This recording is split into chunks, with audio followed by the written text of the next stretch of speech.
Hello friends, അപ്പോൾ ഇതാണ് വഷളച്ചീര, ബസളച്ചീര, വള്ളിച്ചീര, കൊഴുപ്പ് ചീര എന്നൊക്കെ അറിയപ്പെടുന്ന ചീരയാണിത്. അപ്പോൾ ഇത് സാധാരണ ഒരു കളറും കൂടി ഇത് കാണും, പച്ചത്തണ്ടായിട്ടുള്ളതും കാണും. അപ്പോൾ ഇത് വയലറ്റ് തണ്ടാണ്. അപ്പോൾ ഇത് പൊതുവേ നമ്മൾ ചീരത്തോരൻ, അതുപോലെ തന്നെ ചീരക്കറിയൊക്കെ വെക്കാനായിട്ട് ഇത് ഉപയോഗിക്കും. പരിപ്പൊക്കെ ഉപയോഗിച്ച് നമുക്ക് കറിയൊക്കെ വെക്കാവുന്നതാണ്.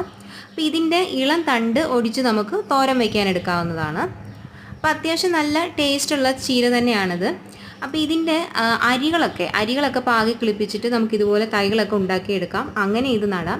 അതല്ല എന്നുണ്ടെങ്കിൽ ഇതിൻ്റെ തണ്ടുകൾ ഒടിച്ച് വേണമെങ്കിൽ നമുക്ക് നട്ടു വളർത്താവുന്നതാണ്. അപ്പോൾ ഇതാണ് അതിനകത്ത് ഒരു അരിയായിരുന്നു ഇതും കൂടി ഉണ്ടായിരുന്നുള്ളൂ. ബാക്കിയെല്ലാം പൊഴിഞ്ഞ് താഴെ വീണു, അതെല്ലാം കിളിർത്തിട്ടുണ്ടായിരുന്നു. അപ്പം ഇതിനകത്ത് ധാരാളം ഔഷധ മൂല്യങ്ങളുണ്ട്. നമ്മുടെ തേയ്മാനമൊക്കെ കുറയ്ക്കാനുള്ള കണ്ടൻറ്റൊക്കെ ഇതിനകത്ത് ഉണ്ടെന്നാണ് പറയാറ്.